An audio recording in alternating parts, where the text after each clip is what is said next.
Meaning of extirpate. Extirpate. Extirpate. Extirpate. Extirpate. The term extirpate refers to the complete and permanent removal or destruction of something, specifically a plant or an animal species.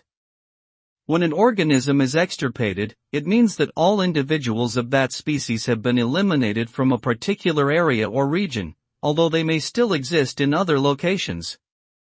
This can have severe consequences for the ecological balance of an ecosystem, as it can lead to the loss of important ecological functions and the disruption of food webs. Ultimately, the process of extirpation can undermine the resilience and long-term viability of entire ecosystems.